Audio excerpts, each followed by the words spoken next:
மே 29 முதல் ஜூன் 1 வரை James and co foundation day flash sale. Aachi masala எந்த சமையலும் ருசி தேடும் ரகசியம் 20 ரூபாய். ஐபிசி தமிழ் நேயர்களுக்கு வணக்கம். இன்று நம்முடன் நேர்காணலில் விடுதலை சிறுத்தைகள் கட்சியை சேர்ந்த சங்கத்தமிழன் இணைந்திருக்கிறார். வணக்கம் சார். வணக்கம். அதிகாரத்தில் பங்கு, ஆட்சியில் பங்கு, ஒரு வழியாக விடுதலை சிறுத்தைகள் கட்சியிலிருந்து தமிழ்நாட்டில் முதன்முறையாக ஒரு அமைச்சர் பொறுப்புக்கு திரு வன்னியரசு அவர்கள் வந்துட்டார். திமுக கூட்டணியில் இவ்வளவு நாள் பயணித்து இப்போ வந்து தாவேக்கா அரசில் அங்கம் வகிக்கிறீங்க. சமூக வலைதளங்கள்லாம் ஒரு மாதிரி சூடான கருத்து பரிமாற்றம்லாம் இருந்துச்சு. இந்நிலையில் நேற்று முன்னாள் முதல்வர் மு.க. ஸ்டாலின் அவர்களும் ஒரு ஸ்டேட்மெண்ட்டை கொடுத்துருக்காரு. வன்னியரசுக்கு வாழ்த்துக்களை வந்து தொலைபேசி மூலமாக தெரிவிச்சிருக்காரு. பதிலுக்கு அவரும் நன்றி தெரிவித்து போட்டிருக்காரு. சொல்லுங்கள் சார், திமுக இது வரைக்கும் ஒரு திமுக கூட்டணியில் ஒரு பயணம், இப்போது ஒரு அரசியல் அங்கம், எப்படி பார்க்குறீங்க சார்? மிக மகிழ்ச்சியாக பார்க்கிறோம். ஆட்சியிலும் பங்கு, அதிகாரத்திலும் பங்கு, கடைசி மனிதனுக்கும் ஜனநாயகம், எளிய மக்களுக்கும் அதிகாரம் என்ற ஒரு கோட்பாட்டை நாங்கள் இந்த பூமிக்கு தந்தோம். அந்த கோட்பாடு இப்பொழுது வெற்றி பெற்றிருக்கிறது. அதுதான் மகிழ்ச்சி. எங்களுக்கு மட்டுமல்ல, காங்கிரஸ் முதல் முறையாக கூட்டணியில் கலந்திருக்கிறது. ஏறக்குறைய எப்போ ஆண்டாங்க, காமராஜர் காலத்தில் ஆட்சி அதிகாரத்தில் இருந்தார்கள். அதற்கு பிறகு அதிமுக, திமுக, திமுக, அதிமுக. ஆனால் வந்தால் யாருக்கும் கொடுக்க மாட்டாங்க, எல்லாத்தையும் தான் சாப்பிடுவாங்க. கூட்டணி அப்படின்னா எல்லாரும் சேர்ந்து ஓட்டு கேட்கணும். எங்கள் ஓட்டு அவங்களுக்கு, அவங்க ஓட்டு எங்களுக்கு, மேக்சிமம் எங்கள் ஓட்டு அவங்களுக்கு போகும். ஆனால் வெற்றி பெற்ற பிறகு பத்தவில்லை என்றால் எங்களுக்கு எதுவுமே கொடுக்க மாட்டாங்க. இது வந்து ஒரு, அதாவது என்ன, ஒரு சட்டமாகவே இருந்துச்சு, சொல்லாத ஒரு சட்டமாக. ஆனால் எங்கள் தலைவருடைய கோட்பாட்டை உருவான பிறகு பல பேர் கேட்டாங்க, என்னங்க ஆட்சியிலும் பங்கு அதிகாரத்திலும் பங்குன்னு சொல்கிறாங்க அப்படின்னு போது எங்கள் தலைவர் அன்னைக்கே சொன்னார், தெளிவாக சொன்னார், காலங்கள் சூழ்ந்து வரும், அப்போ வந்து தன்னெழுச்சியாகவே கொடுப்பார்கள். இன்னைக்கு கொடுத்துருக்குறாங்க. அந்த வகையில் நாங்கள் வந்து ரொம்ப மகிழ்ச்சியாக இருக்குங்க. எங்கள் தலைவர் ஒரு கோட்பாடு சொல்லுவார், கோட்பாட்டுடைய ஒரே கட்சி விடுதலை சிறுத்தைங்க. என்ன கோட்பாடு தெரியுமில்ல? அமைப்பாய் திரளுவோம், திரண்டாம், அதிகாரம் வெல்வோம், அதிகாரம் வென்றிருக்கிறோம். அது மூலம் கேள்விப்பட்டிருக்கீங்களா? அமைப்பாய் திரளுவோம், அங்கீகாரம் பெறுவோம், அதிகாரம் வெல்வோம்னா நடந்து போச்சு. அமைப்பாயும் திரண்டான், எத்தனை மாநாடு, எத்தனை கூட்டம், அங்கீகாரமும் பெற்றுட்டான். என் கட்சி வந்து இன்னைக்கு வந்து தேர்தல் அங்கீகாரம் பெற்று விட்டது. இன்னைக்கு அதிகாரத்தில் சாதாரண விளிம்புநிலை மக்கள் இருந்தவங்க, விளிம்புநிலை மக்களுக்கு போராடியவர்கள், இன்னைக்கு எனது அன்பு நண்பர் வன்னியரசு அவர்கள் இன்னைக்கு வந்து அமைச்சராக இருக்கிறார். சிறப்பு. இன்னைக்கு காலையில் கூட எங்கள் தலைவரை சந்தித்து பேசினோம், நானும் வன்னியரசு. பேசும்போது நல்ல சிறப்பாக, இதுவரைக்கும் எந்த அமைச்சர்களும் செய்யாத அளவிற்கு தம்பி நீ செய்யணும்பா அப்படின்னு தலைவர் சொல்லியிருக்கிறார். ஏன்ட்டு சொன்னார், அதற்கான சில வழிகாட்டுறையெல்லாம் நீங்கள் கொடுங்க, இணைந்து இயங்குங்கள் அப்படின்னு இருக்கார். நிச்சயமாக சிறப்பாக வருங்காலங்கள் அமையும். இவ்வளோ நாள் வந்து இப்போது திமுக கூட்டணியில் பயணித்தீங்க, ஆனால் இன்னும் அதுக்கு இன்னும் அறிவிப்போம் அப்படின்றதான் வந்து திருமாவளவன் அவர்கள் வந்து சொல்லியிருக்காரு. கூட்டணியில் தொடரமா இல்லையான்றதை வந்து அறிவிப்போம் அப்படின்றத சொல்லியிருக்காரு. நேற்று இருந்து திமுக தொண்டர்கள் அவங்க சார்ந்த சமூக வலைதளங்களில் வந்து ஒரு கடந்த காலங்களில் திருமாவளவன் அவர்களும் மு.க. ஸ்டாலின் அவர்களும் எந்த அளவுக்கு ஒரு நெருக்கமாக இருந்தாங்க. ஒரு கட்டத்தில் வந்து பாமகவையும் ராமதாஸ் அவர்களை கூட திமுக கூட்டணியில் சேர்த்துக்கலாம் அப்படின்னு சொன்னபோது இல்லை திருமாவளவன் அவர்கள் வந்து தவறு எடுத்துப்பார், அவர் மனசு புண்படி வழியும் எதுவும் பண்ணிடாதீங்க அப்படின்றத வந்து இங்கே மு.க. ஸ்டாலின் அவர்களே தெரிவித்தார். ஸோ அப்படி இருக்கக்கூடிய சூழ்நிலையில் காங்கிரஸ் அவர் எதிர்பார்த்த ஒன்று தான், போயிடுவாங்க, தேர்தலுக்கு முன்பே அந்த பேச்சுவார்த்தை போயிட்டு இருந்துச்சு, அப்புறம் தேர்தலுக்கு பின்னாடி போயிட்டாங்க, அது அவருக்கு பெருசாக தெரிஞ்சிருக்காது. ஆனால் இடதுசாரிகளும் விடுதலை சிறுத்தைகள் கட்சியும் வந்து மு.க. ஸ்டாலின் ஒரு பெரிய நம்பிக்கை வச்சுருந்தார். நீங்கள் வெளியிலிருந்து ஆதரவு, நிபந்தனையற்ற ஆதரவுன்னு சொல்லும் போது கூட பெருசாக எடுத்துருக்க மாட்டார், ஏன்னா இங்கே கவர்னர் ஆட்சி வரக்கூடாது அப்படின்றது வந்து தெளிவாக இருந்தாங்க. ஆனால் இப்போது ஒரு அதிகாரத்திலே பங்கு பெறும் போது இவ்வளோ நாள் பயணிச்சுட்டு இப்போ வந்து கைவிட்டுட்டு போகிறீங்களே அப்படின்ற ஒரு ஏமாற்றம் அவங்க மத்தியில் இருக்குது அப்படின்ற கருத்துக்களை நிறைய பார்க்க முடியுது. அது எப்படி பார்க்குறீங்க சார்? நான் ஒரு கற்பனையாக நான் சொல்கிறேன், ஆனால் கற்பனைகள் தான் சில நேரங்களில் உண்மையாகும். ஒருவேளை நாங்கள் திமுக கூட்டணியில் நாங்கள் இருந்தோம்ல, இதே மாதிரி 108 சீட்டு திமுக வெற்றி பெற்று விட்டது. 2-2-2 6 வந்து நாங்கள் வெற்றி பெற்று விட்டோம், காங்கிரஸ் 5 அப்படி. ஆனால் டிவிகேல அந்த இடத்துல யார் இருக்கு? திமுக இருக்குது. மந்திரி சபை அமைக்கிறாங்க, ஆட்சியை பிடிக்கிறாங்க. கரெக்டாக அந்த பழைய தளபதி யார்? ஸ்டாலின் அவர்கள் முதல்வர் ஆகிறாரு. எங்களுக்கு வந்து அமைச்சர் பதவி கொடுத்துருப்பாங்களா? நீங்கள் ஏதாவது கேள்வி கேட்டேன், நான் கேட்குறீங்க, பதில் சொல்லுங்கள். நீங்கள் கேட்டிருப்பீங்களா? நீங்கள் கேட்டிருப்பீங்களா? நிச்சயம் சங்கத்தமிழன் கேட்டிருப்பேன், இல்லை திருமாவளவன் அவர்கள் கேட்டிருப்பாரு, கேட்க சொல்லியிருப்பேன், கேட்க சொல்லுவோம். நான் தொண்டருடைய வாய்ஸ் தாங்க. நான் இல்லை இவ்வளோ நாள் இருந்தீங்க, இளைஞர்களுடைய இல்லைங்க, அதாவது இயற்கையாக அமைஞ்சிருச்சுல, இப்போ தானாக அவங்க அமைக்க முடியாது 108 வச்சு, இப்போ டிவிக்கே மாதிரி. அப்போ திமுக அப்படிப்பட்ட சூழ்நிலையில் எங்களுக்கு கொடுத்துருப்பா நீங்கள் நினைக்கிறீங்களா? நான் சொல்கிறேன், நீங்கள் பதில் சொல்றதுக்கு பயப்படுறீங்க, என்னன்னு தெரியல. ஐபிசி பயப்படாத ஒரு அவ சொல்லுங்க, கேட்டிருப்பீங்களா? நான் கேட்போம், கேட்டிருப்போம். இப்போ சொல்லுங்கள். இப்போ சொல்லுங்க பிரதர், கொடுத்துருப்பாங்களா? இல்லை, அது கேள்விக்குறி தான் கண்டிப்பா. அதை சொல்லுங்க, ஏன் பயப்படுறீங்க? கொடுத்துருக்க மாட்டாங்க, கேள்விக்குறி என்ன ஆச்சரியக்குரியா அப்படின்னு கூட அது மாறும். அப்படிலாம் இல்லை, அவ கொடுக்கவே மாட்டாங்கன்னு புல் ஸ்டாப் வைங்க, ரைட்டா? அப்போ அப்படிப்பட்டவருடைய மனநிலை என்னன்னா, இதுதான் பெரிய அண்ணன் தோரணை, அன்னைக்கு ஆள்வது தோரணை. அதை அன்னைக்கு வந்து விஜய் உடைத்திருக்கிறார். உண்மையான தளபதி இவர் தாங்க. தளபதினா என்ன? செய்ய முடியாததை செய்பவர்கள், நடக்க முடியாதை நடத்தி காட்டுபவர்கள், கற்பனைவாதத்தை வந்து நிஜமாக்குபவர்கள் தான் புரட்சியாளர்கள், அவர்கள் தான் தளபதிகள். இனிமேட்டு விடுதலை சிறுத்தைகள் கட்சிக்கு தளபதி வந்து விஜய் தான். விடுதலை சிறுத்தைகளுக்கு அல்ல, தமிழகத்திற்கே தளபதி யாருன்னா விஜய் அவர்கள் தான். ஓப்பனாக சொல்றேன், ஓப்பன் டிக்ளரேஷன். ஒன்றும் பிரச்சனை இல்லை, எனக்கு ஒன்றும் வருத்தம் இல்லை. ஏன்னா 8 தலித் மக்களுக்கு அமைச்சர் பதவி கொடுத்துருக்கிறார் பிரதர். நான் அவர் இன்னொரு கட்சியோட தலைவர் தான், நான் இவ்வளோ போல தேவையில்லை. ஆனால் சங்கத்தமிழில் என்றைக்குமே உண்மையை பேசக்கூடியவன், நேர்மையை பேசக்கூடியவன். எங்கே இந்த வந்து எந்த காலத்திலும் எவனும் கொடுத்துருக்க மாட்டான். திமுகவோ அதிமுகவோ இல்லை காங்கிரஸோ. ஒருவேளை விடுதலை சிறுத்தையில் வந்திருந்தால் நடந்திருக்கும், கம்யூனிஸ்ட் வந்திருந்தால் நடந்திருக்கும். ஆனால் அதெல்லாம் நடத்த நீங்கள் விடுவீங்களா? விட மாட்டீங்க. இன்றைக்கி டிவிக்கே வந்திருக்குன்னா இதுதாங்க சிறப்பு. எவ்வளோ தைரியம் வேணும் தெரியுமா? இன்னொன்று சொல்கிறேன், ஐபிசி முக்கியமான சேனல், இதை பார்க்குற தோழர்களுக்கும் சொல்கிறேன், நான் சொல்கிறேன், ரெக்கார்ட் பண்ணிக்கிறேங்க. தோற்றுருக்கவன் பூரா சாதி வெறியர்கள். திமுகவிலையும் அதிமுகவிலையும் தோற்றுருக்காங்க பாருங்கள், சாதி வெறியர்கள்.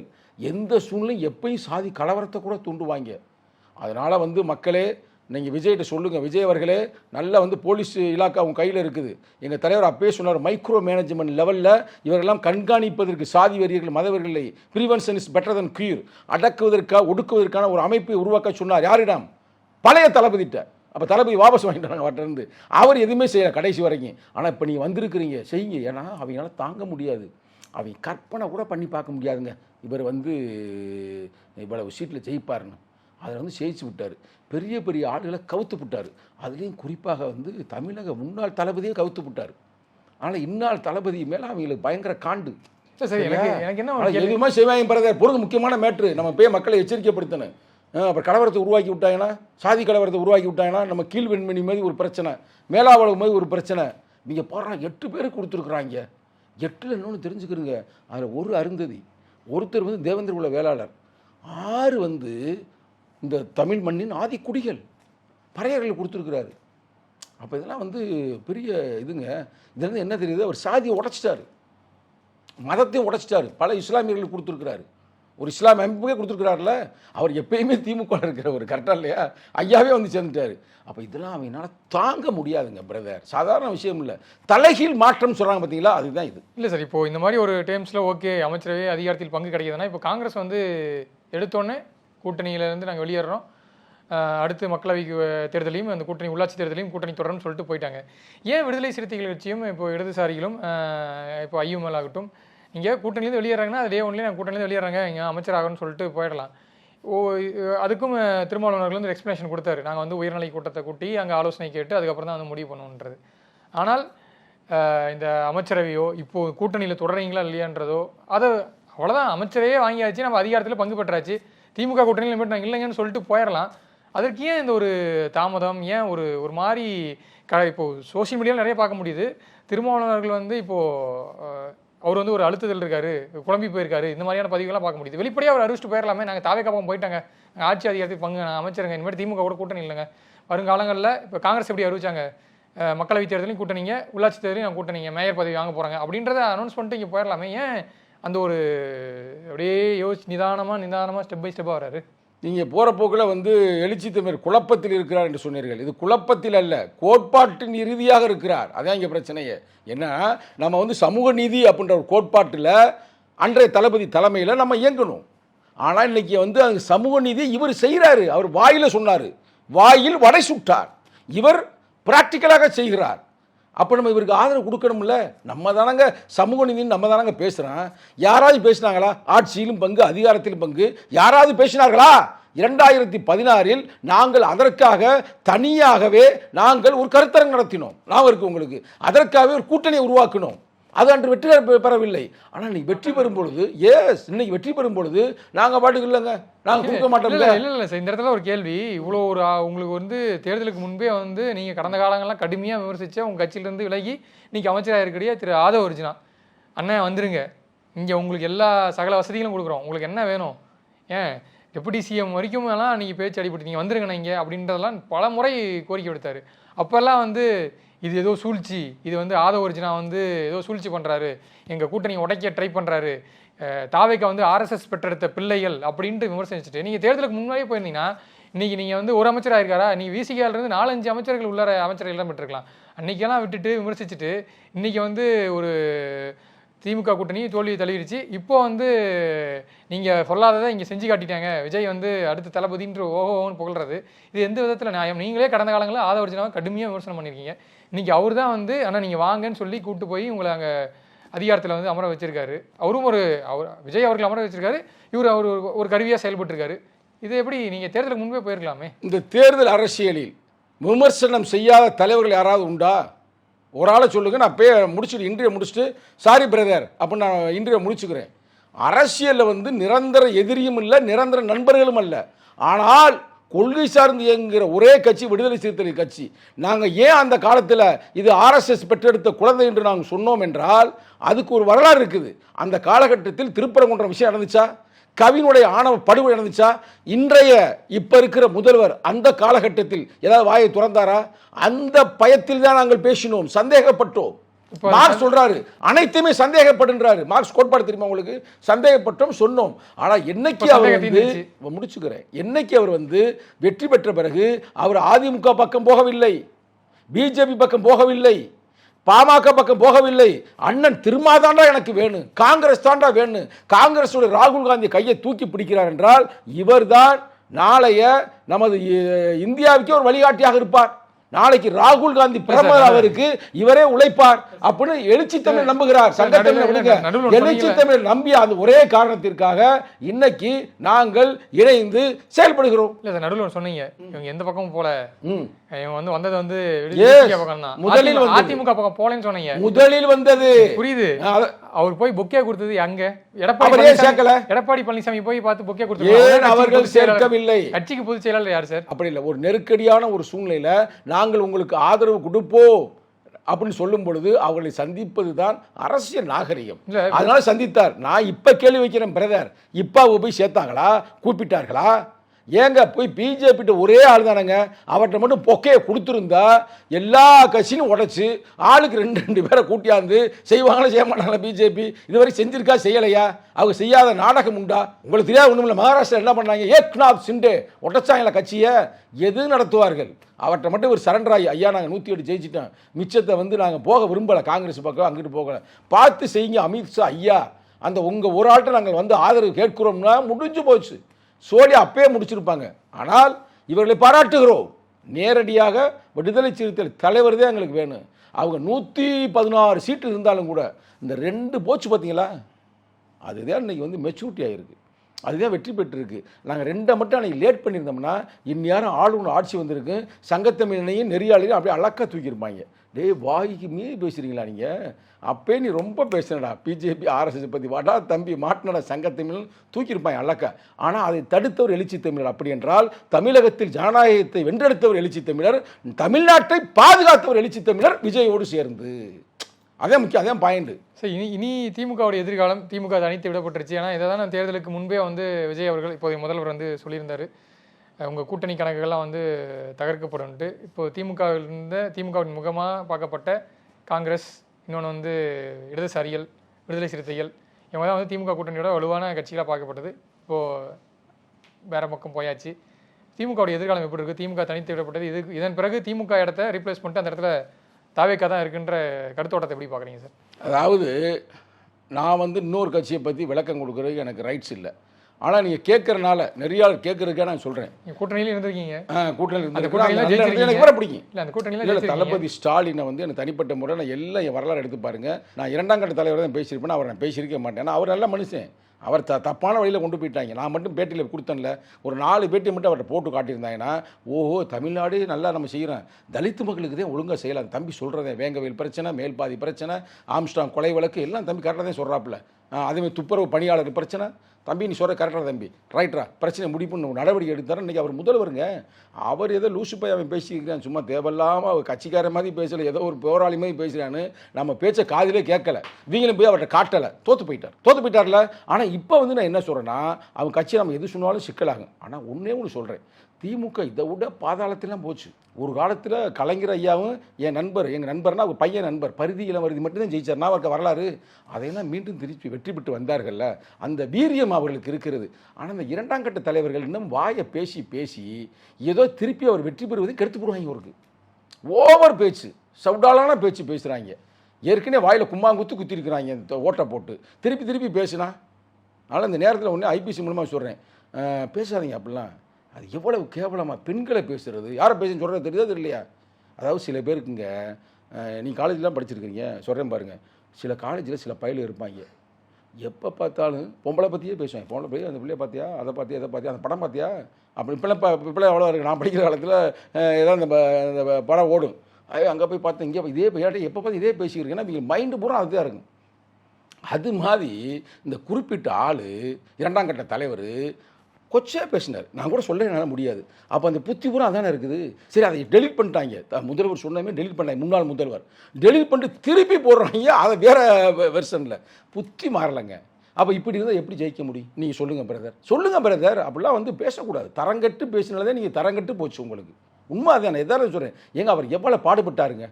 உண்மையிலே எனக்குலாம் பெருமையாக தான் இருந்துச்சு. ஏன்னா அந்த மனுஷன் கஷ்டப்பட்டு வந்து பெண்களுக்கு கொடுக்குறாரு, அங்கிட்டு 5000 ரூபா போடுறாரு, ஜெயிச்சா 8000 ரூபா கூப்பன் கொடுக்குறோம்ன்றாரு, அங்கங்கே ஓட்டுக்கு வேறு காசு கொடுத்தாங்க. அதையும் பார்த்தேன். காசு வாங்கிட்டு ஒன்றும் பிரச்சனை இல்லை, ஆனால் தப்பு. அங்கே பாவங்களுக்கு டீ செலவு, டாஸ்மார்க்கு பயன்பட்டுச்சுல, எல்லாருக்கும் சவுட்டு மேனி, எவனும் காசு இல்லாத ஆளே இல்லை. அதெல்லாம் பார்த்து நல்லா செய்கிறாரு, பரவாயில்ல வந்துடுவாருன்னு பார்த்தா டோட்டல் அவுட் ஆயிடுச்சு. ஏன்டா அவுட் ஆச்சுன்னு இப்போ நாங்கள் ஸ்டடி பண்ணுறோம். நாங்களே இப்போ எங்களுடைய மாவட்ட செயலர்கிட்ட கேட்குறோம், ஏன்டா தோத்தாங்க என்னடான்னு கேட்கும்போது, இப்போ என்ன புள்ளி வர வந்திருக்குன்னா, இந்த தலித்து மக்கள் அடர்த்தி எங்கே இருக்கிறாங்க பார்த்தீங்களா, படித்தவர்கள், அவங்க ஒரு பையன் கூட ஓட்டு போடல. ஏன் ஓட்டு போடலைன்னா, இவர்கள் தலித்துக்கு எதிர்ப்பாக செயல்பட்டார்கள்னு. நான் தொடர்ந்து நான் பேசுனா பேசலையா? எனக்கே என் கட்சியில் வார்னிங்லாம் கொடுத்தாங்க, ரொம்ப பேசுகிறேன்னாங்க. நான் ஏன் பேசுனேன்னா உண்மையே பேசினேன். யாராவது ஒரு ஆள் கொண்டு போய் காட்டிக்கலாம்ல அவர்கிட்ட. அவர் வந்து எல்லாரும் இப்போ கேட்குறாரு, எல்லாம் போடுங்க ஏன் தோத்தோம்னு. அப்போ கேட்கணும்ல, என்னங்க பிரச்சனை, என்ன ஏன் சிக்கல் கேட்டிருந்தாருன்னா வேணா சொல்லியிருப்பேன். உண்மை அது ஒன்று தான் பிரதர், வேறு ஒரு பிரச்சனை இல்லை. நீ வேணா எந்த தாய்மார்ட்டுமே கேளுங்க, காசு போட்டாரா வீட்டு கரெக்டாக, பெண்களுக்கு இலவச பஸ் கொடுத்தாரா, எல்லாம் கூட. ஆனால் அந்த வாய்ஸோடு நிறைய பேர் பேசுவாங்க, நாங்கள் தான் அவங்களுக்கு ஜட்டி மாட்டி விட்டோம், நாங்கள் தான் அவங்க டவுசர் மாட்டி விட்டோம். நான் வரைக்கும் நான் இல்லையா சொன்னாங்க, நாங்கள் தான் அவங்களுக்கு நீதிபதி ஆக்கணும் சொன்னாங்களா பிரதர். ஓவர் நாங்கள் தான் அவங்களுக்கு வந்து எல்லாமே பண்ண, எஸ்சியா தள்ளி உட்காருன்னு சொன்னாங்கன்னா ஒரு அமைச்சர்லாம் சொன்னாலும் யோசித்து பாருங்க. இதனால தான் அவங்களுக்கு வந்து விழுந்து விட்டார்கள். 70 என்பது அவர் கையில் தான் இருக்குது. அவர் வந்து இப்போ பதிவு மட்டும் போடக்கூடாது. யாரெல்லாம் அப்படி பேசினாங்களா, கட்சியை விட அடித்து தூக்கி விடுன்றேன், தூக்கி விடு, மாற்றி விடு. வாயை ஏன் பேசுகிறாங்க இப்படி தேவையில்லாமல்? கேரக்டர் ரெஸ்டாரெல்லாம் வீட்டில் இருக்க சொல்லுங்கள். வயசானவர்கள்லாம் எது கொண்டாந்து சிக்கலை வளர்க்குறீங்க? இளைஞர்கள் கொடுங்க, பாவம் உதயநிதி கையில் கொடுங்கன்றேன். கொடுத்து கொஞ்சம் முயற்சி பண்ணால் நல்லது செஞ்சால் வரலாம், அதில் ஒன்றும் மாட்டுக்கிறது இல்லை. ஆனால் இப்போ இவருடைய அலை வந்து இந்தியா அளவு போயிடுச்சாமுங்க. யார் அலை? விஜய் அலை. நேற்று எனக்கு ஒருத்தன் ஃபோன் பண்ணால், சிவில் இன்ஜினியர் பிரதர், நாங்கள் துபாய் விட்டு வரும்பொழுது என்னோட வந்தவங்கலாம் சில பேர் போய் பெரிய கம்பெனியில் டெல்லியில் வேலை பார்க்குறாங்க. இப்போ கூட என்னை கூப்பிட்டாங்க, உனக்கு சீட்டும் இல்லை ஒன்றும் இல்லை, வந்து சேரு வேலையாவது பார்ப்போம், நல்ல வேலை வருதுன்னாங்க. சரி என்ன தான் இப்போ அங்கே பொசிஷன் கேட்டால் அவன் சொல்கிறாங்க, எங்கள் லேபருங்க பீகார்காரன் டெல்லிக்காரன் விஜயோட இதை பார்க்குறாங்க ரீல. என்ன உண்மையானு கேட்டால் உடனே எனக்கு அனுப்பியிருக்காங்க பிரதர். அப்போ எங்கே வரைக்கும் போராடு பாருங்க அவர். உங்களுக்கு புரியுதா? இப்போ வருங்காலங்களில் வந்து நல்லா யோசிச்சு கற்பனை பண்ணி பாருங்கள். ராகுல் காந்தி, விஜய், எழுச்சி தமிழர் 3 பேர் இந்தியா பூரா சுற்றுப்பயணம் பண்ணால், இவர் இந்தியா பூரா தலித்து மக்களை கையில் வச்சிருக்கிறாரு. அவர் ஒரு சமூக நீதி, இன்னமும் சொன்னால் மதச்சார்பின்மை அப்படின்ற இளைஞர் அவர் இருக்கார். இவர் வந்து சூப்பர் ஸ்டாராக இருக்கிறார்ல. ஆனால் இந்தியாவுடைய பிரதமராக ராகுல் காந்திக்கு வாய்ப்பு இருக்கிறது. அந்த வாய்ப்பை உருவாக்குவது விஜயால் முடியும், எழுச்சி தமிழரால் முடியும். இறுதியாக ஒரு கேள்வி கேட்டுக்கிறேன் சார். இப்போ அதிகாரத்தில் பங்கு பெற்றாச்சு, சமூக நீதித்துறை அமைச்சர் வாங்கியாச்சு. இவ்வளோ நாள் நீங்கள் கேட்டும் கிடைக்காத இந்த தலித் மக்களுக்கான உரிமை, குறிப்பாக வேங்கவேயல் பிரச்சனை, வேங்கவேயல் உண்மையான குற்றவாளிகள் யார், ஆணவ கொலைக்கு தடுக்கிறதுக்கான தனி சட்டம், இதெல்லாம் இனி வரும் காலங்களில் கண்டிப்பாக நிறைவேற்றி அதற்கான அந்த கட்டமைப்புகள்லாம் உருவாக்கணும்னு எதிர்பார்க்கலாமா? பிரதர், இன்னைக்கு காலையில் எங்கள் தலைவர் சொன்ன இன்ஸ்ட்ரக்ஷன் அதான். என்னை வர சொல்லி, அமைச்சரை வர சொல்லி, பொதுச்செயலரை வர சொல்லி, நம்ம மக்களுக்கு நல்லது செய்யணும். அவர் தளபதி விஜய் வந்து சொல்லிட்டாரு, அதுதான் உங்களுக்கு இந்த இலாக்காவை ஒதுக்கியிருக்கிறேன். உங்கள் மக்களுக்கு, அதாவது ஒடுக்கப்பட்ட மக்களுக்கு, விளிம்பிலை மக்களுக்கு, அவங்களாம் நான் வெற்றி பெற்றிருக்கிறேன். அவங்களுக்கு உண்மையான பிரச்சனை என்னென்னு தீர்த்து விடுங்கள், எதுக்கும் கவலைப்படாதீங்க, எது பிரச்சனை நேரடியாக வந்து பாருங்கன்றார் எங்கள் தலைவரும் சொல்லிட்டாரு. நேரடியாக வந்து அதில் நான் தலையிடுவேன், அதனால் நல்லது செய்யுங்க இந்த மக்களுக்கு அப்படின்னு சொல்லிட்டு அதிகாரத்தை கையில் கொடுத்துட்டாங்க. இனிமேல் வந்து வேங்கவையெல்லாம் உடனே நடவடிக்கை, வேங்கவையெல்லாம் இப்போ இம்மிடியேட்டாக முரளிராஜாவுக்கு அதிவிரைவில் நாங்கள் வேலை போட்டு கொடுக்க போகிறோம். அப்புறம் வலியுறுத்துவோம். பாவம் அந்த மாதிரி குற்றமே செய்யலை. மேல் பாதியில் கோயிலுக்குள்ளே கூட்டி போக போகிறோம். அப்புறம் என்ன கேளுங்க, நம்ம தாட்கோ லோனுக்கெல்லாம் நல்லா சிறப்பு செய்ய போகிறோம், பஞ்சம் நிலங்களை மீட்டெடுக்க போகிறோம். அவர் கிரீன் சீலில் கொடுத்துட்டாரு, அதுதான் அமைச்சர் போய் கொடுத்துருக்கிறாரு. நேர்மையாக செயல்பட சொல்லிட்டார். அதே நேரத்தில் யாரையும் அடக்குமுறை செய்யக்கூடாது, நேர்மையாக செயல்படுங்க. செயல்பட்டீங்கன்னா நான் உங்களுக்கு பக்கபலமாக இருக்கணும்னு எங்கள் தலைவரும் சொல்லிட்டாரு, அவரும் சொல்லிட்டாரு. பாருங்கள், இனிமேல் ஒரு சிறப்பான ஒரு காலம் நம்ம காமராஜர் ஐயா காலத்தில் நடந்துச்சு பார்த்தீங்களா, சிறப்பாக கல்விக்கு மேம்பாட்டிற்கு அதுமாதிரி நடக்க போகுது. கண்டிப்பாக சார், பொறுத்திருந்து பார்க்கலாம் அடுத்தடுத்த செயல்பாடுகளை. நேரம் ஒதுக்கி நிறைய தகவல் பகிர்ந்துட்டீங்க. நேரத்துக்கு நன்றி சார். நன்றி, வணக்கம். மே 29 முதல் ஜூன் 1 வரை ஜேம்சன் கோ foundation day flash sale. Aachi masala எந்த சமையலும் ருசி தேடும் ரகசியம் 20 ரூபாய்.